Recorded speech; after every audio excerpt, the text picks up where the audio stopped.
Lundi matin, comment éviter la panique des urgences? Chaque lundi matin, la surcharge de travail et les urgences s'accumulent, provoquant un sentiment d'accablement. Cette vidéo vise à vous fournir des stratégies pour mieux gérer ce stress et retrouver votre sérénité dès le début de la semaine.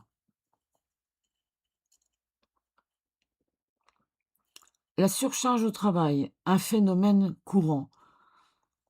Tout semble prioritaire. Les entrepreneurs ressentent souvent une pression constante pour prioriser les tâches, créant une illusion d'urgence. Cette perception peut conduire à un stress inutile et à une surcharge de travail. L'impact de l'anxiété sur la perception. La surcharge de travail n'est pas seulement une question de quantité, mais également de la manière dont notre cerveau traite les informations. L'anxiété peut nuire à notre capacité à organiser nos priorités. Courir après les urgences des autres.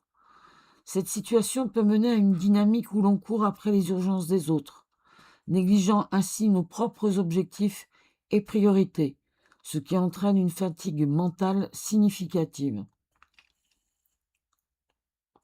L'impact de l'anxiété sur la gestion des priorités. L'anxiété peut rapidement devenir un obstacle majeur à l'efficacité au travail. Elle fausse notre perception des priorités et nous pousse à nous concentrer sur des tâches urgentes mais non essentielles, ce qui mène à un épuisement mental et physique. Les conséquences de la gestion des urgences. Épuisement professionnel, baisse de productivité, stress accru, difficulté à se concentrer. Et bien évidemment, tout ça, ça a des répercussions sur le chiffre d'affaires. Levier 1. La TCC pour différencier l'urgent du bruyant. Qu'est-ce que c'est que distinguer l'urgent du bruyant?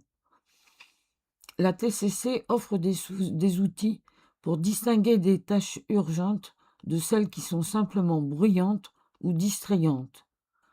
En apprenant à identifier ce qui nécessite une attention immédiate, vous pourrez mieux prioriser vos actions. Évaluer le risque réel. En pratiquant la TCC, vous apprenez à évaluer le risque réel associé à chaque tâche. Cela vous aide à prendre du recul face à la pression et à réduire le stress inutile.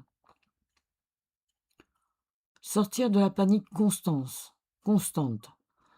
La TCC permet de sortir de cette sensation de panique constante.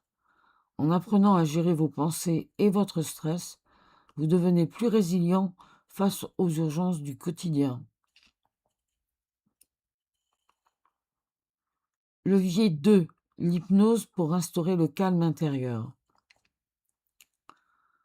L'hypnose induit un état de calme. L'hypnose permet d'accéder à un état de relaxation profonde qui aide à réduire l'anxiété et à favoriser un état de calme intérieur. Cela peut être particulièrement utile pour les entrepreneurs qui se sentent souvent submergés par les urgences du lundi matin. De la réaction à l'action. En utilisant l'hypnose, on apprend à transformer les réactions impulsives en réponses réfléchies. Cela permet de mieux gérer les priorités et de ne plus se laisser submerger par les urgences. Maîtrise de l'agenda. L'hypnose aide également à établir des limites claires entre les tâches urgentes et celles qui peuvent attendre, permettant ainsi de rester maître de son emploi du temps. Stratégie pratique pour une semaine sereine. Prioriser les tâches essentielles. Établir des routines efficaces. Utiliser des techniques de relaxation. Communiquer clairement vos besoins. Conclusion. Retrouvez l'équilibre et la sérénité. Il est essentiel de reconnaître que chaque lundi peut être abordé avec sérénité, en appliquant des stratégies de gestion, des priorités et en pratiquant des techniques de relaxation. Vous pouvez transformer votre approche du travail et réduire le stress. Vous avez la possibilité d'apprendre des stratégies concrètes pour mieux gérer vos priorités et retrouver un état de sérénité au travail. Je vous propose un accompagnement en visio, adapté à vos besoins spécifiques pour vous aider à structurer votre mental et à sortir de l'urgence constante. N'oubliez pas de vous abonner pour ne pas manquer les prochains épisodes de cette série. Prenez soin de vous cette semaine. À bientôt.